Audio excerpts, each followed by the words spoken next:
Les vraies voix Sud Radio, 17h-19h, Philippe David. Le travail, c'est la santé. Rien faire, c'est la conserver. Les prisonniers du boulot font pas de vieux os. En Nouvelle-Zélande, le groupe Unilever teste la semaine de 4 jours de travail au même salaire pour tous les employés. Et oui, vous avez bien entendu. Derrière cette mesure, il y a une vraie philosophie, l'efficacité du salarié et la qualité. En Allemagne, de plus en plus d'entreprises testent la semaine de 4 jours, travailler moins, mais pour que tout le monde travaille et que tout le monde cotise. Une semaine de 4 jours défendue depuis très longtemps par les écologistes, par certains économistes, mais aussi par la CGT et une part de la gauche française. Doit-on travailler moins pour faire baisser le chômage? Vous êtes 64% à dire non sur Twitter et nous sommes en compagnie de Céline Verzelletti, secrétaire confédérale de la CGT, bonjour. Bonjour. Est-ce que finalement, Céline Verzelletti, réduire le temps de travail, c'est pas obligatoire vu les progrès techniques entre maintenant les robots qui fabriquent nombre de choses à la place des humains et l'intelligence artificielle en particulier qui peut remplacer des dizaines de personnes avec une seule machine? Alors moi je pense que pour du progrès social, on pourrait largement en effet réduire le temps de travail, mais pas parce que, comme vous dites, il y aurait des robots qui remplaceraient l'être humain, même si en effet tout ce qui est numérique peut supprimer certains emplois, mais en créer d'autres quand même.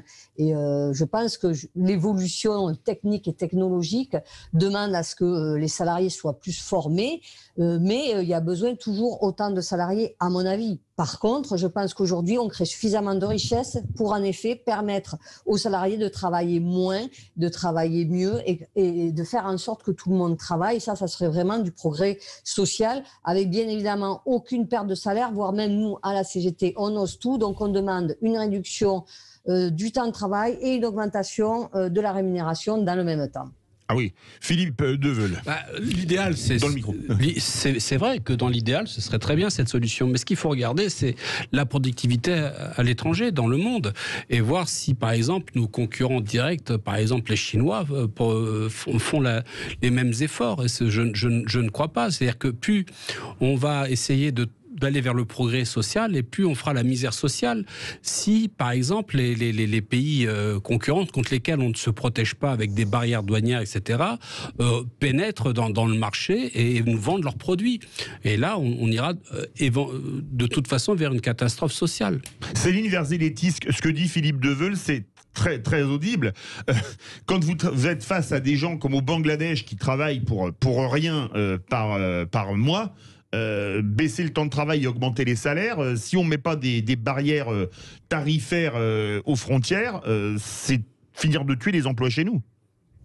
Alors non, moi je ne le pense pas, parce que comme vous dites, alors si ça veut dire que pour être compétitif, la France doit faire en sorte que les conditions de travail soient malheureusement aussi mauvaises qu'au Bangladesh, je veux dire que là, pour le coup, en effet, on n'est pas sur du progrès social. On ne peut pas s'aligner sur les pays qui imposent des conditions de travail catastrophiques. Par contre, je pense qu'en effet, au niveau mondial, il devrait y avoir des règles, des normes qui fassent qu'on ne puisse pas, aucune multinationale ne puisse exploiter de cette manière-là des hommes, voire parfois des hommes et des femmes, bien évidemment, et voire des enfants. Ça devrait être interdit. Ça l'est d'ailleurs, mais ce n'est pas respecté. Je pense qu'en effet, les normes internationales qui existent doivent être respectées par toutes ces fameuses multinationales. Ça, c'est un minimum. Et la compétitivité, je pense que ce n'est pas en baissant les conditions de travail, ce n'est pas en baissant les rémunérations, ce n'est pas en augmentant le temps de travail qu'on est compétitif. Je pense que la France, elle doit pouvoir jouer sur la qualité des produits qu'elle fabrique. Et c'est là, et l'Allemagne le fait un petit peu, d'autres pays le font. Je pense que c'est au niveau de la qualité des produits que nous pouvons justement être soi-disant compétitifs. Et après, à un moment donné, on s'en sort plus parce que si on appauvrit les salariés, de toute manière, quel que soit le pays, à un moment donné, les carnets de commandes des entreprises, ils vont se vider parce que si vous n'avez plus d'argent, si vous êtes pauvre, vous ne consommez plus rien. Au-delà du fait que ça soit complètement injuste, il faut à un moment donné que l'économie tourne, elle tourne bien avec les salariés, avec toute la population. Et je pense qu'aujourd'hui, on le voit. On n'augmente pas les salaires en France. Ça fait des années qu'on n'a pas augmenté les rémunérations. Est-ce que ça a permis une meilleure compétitivité? Est-ce que ça a permis de développer l'emploi? Non, absolument pas. On voit que moins on augmente les salaires et plus il y a un problème d'emploi et plus, justement, il y a des privés d'emploi. Aujourd'hui, la pauvreté et la précarité, elles augmentent alors que, justement, on n'a pas fait ce qu'il fallait. On n'a pas du tout réduit le temps de travail. Et nous, on souhaiterait passer, en effet, aux 32 heures aujourd'hui. On va faire réagir Philippe Bilger. Alors, encore une fois, j'ai une double interrogation qui rejoint un peu celle de Philippe tout à l'heure. D'abord, je voudrais demander à Céline Verzelletti, je ne suis pas du tout un connaisseur de ces problèmes-là, mais est-ce qu'on peut en effet mettre en œuvre une telle législation avancée sur le plan social sans être assuré que tous les pays adoptent le même registre? C'est le premier point.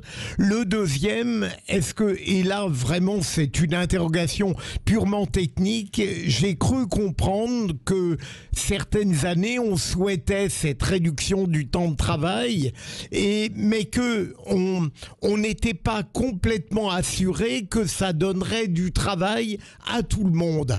Alors est-ce que vous pourriez m'éclairer sur ces deux points, madame ?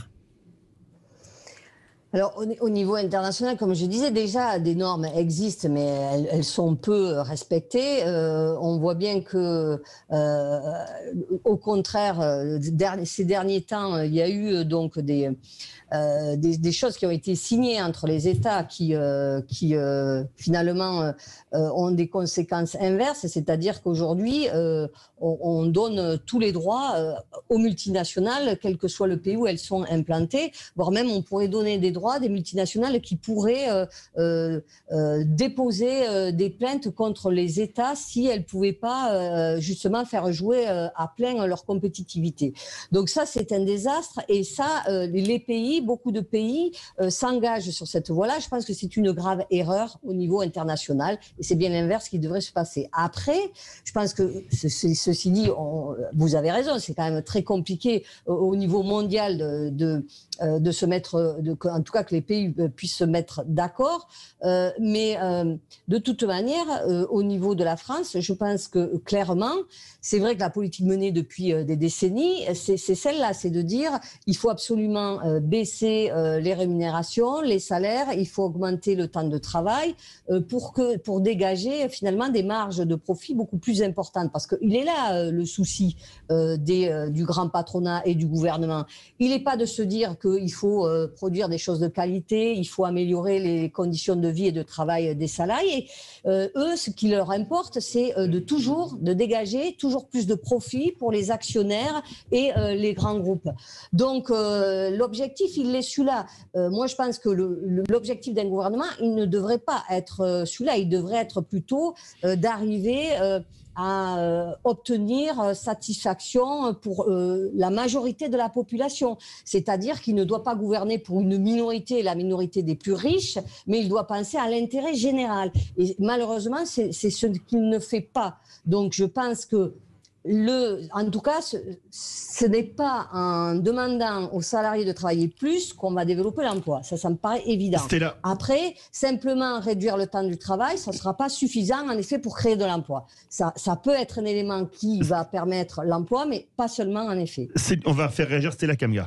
Je pense qu'en fait, elle est arrivée à la fin en répondant à ma question parce que il fallait que je sois sûre, j'ai bien compris le sujet, c'est-à-dire qu'on réduit le temps de travail pour que tout le monde travaille. Oui, pour le même salaire et ainsi par la même occasion embaucher d'autres personnes pour compléter les effectifs. Moi, je pense que ça aurait été une bonne idée. Ça évite effectivement aux salariés de se retrouver dans des situations de burn-out qu'on a très souvent observé dans les entreprises et qui font en sorte que beaucoup posent des arrêts arrêt et se mettre en arrêt et évite de travailler. Enfin, pour ceux qui sont vraiment en burn-out, je parle pas de ceux qui changent le burn-out.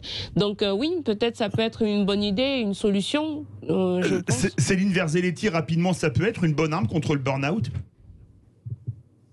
Ah ben ça, très clairement, mais comme disait madame, la réduction du travail, il faut qu'elle s'accompagne d'embauche, d'emplois supplémentaires, parce qu'autrement, et on l'a déjà vu pour le passage aux 35 heures, notamment dans la fonction publique, où finalement, on est passé aux 35 heures sans qu'il y ait d'embauche conséquente. Ça veut dire que les personnels aujourd'hui dans la fonction publique sont aux 35 heures, mais sur le papier, parce que finalement, réellement, ils travaillent beaucoup plus. Par contre, en effet, ils sont payés en heures supplémentaires, quoique pas tout le monde, pas tous les fonctionnaires. Il y a un certain nombre de fonctionnaires, notamment à l'Éducation nationale ou au ministère de l'Intérieur, où on leur paye pas les... était déjà à un temps inférieur. On doit faire une pause. Vous êtes bien sur Sud Radio, 18h41. Faut-il travailler moins pour faire baisser le chômage? Vous êtes 63% à dire non. On se retrouve dans quelques instants. Les vraies voix Sud Radio, 17h-19h. Philippe David.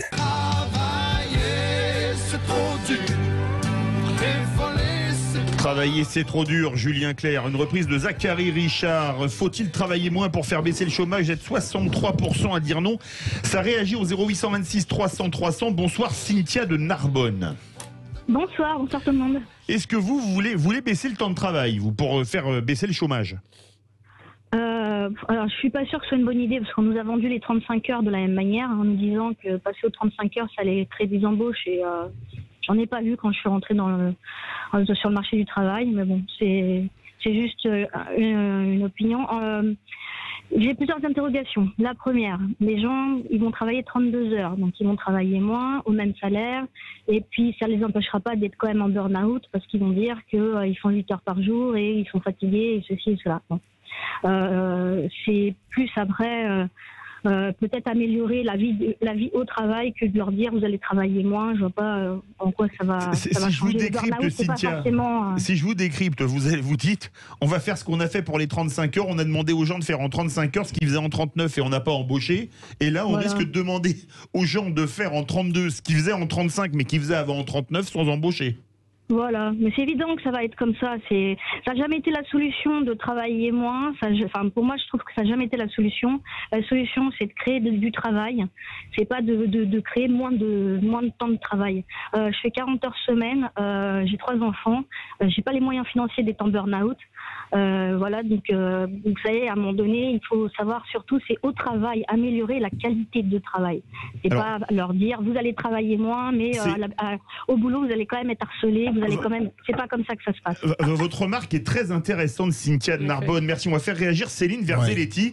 Est-ce que quelque part, il faut mieux travailler 40 heures par semaine dans de bonnes conditions que 32 dans de mauvaises?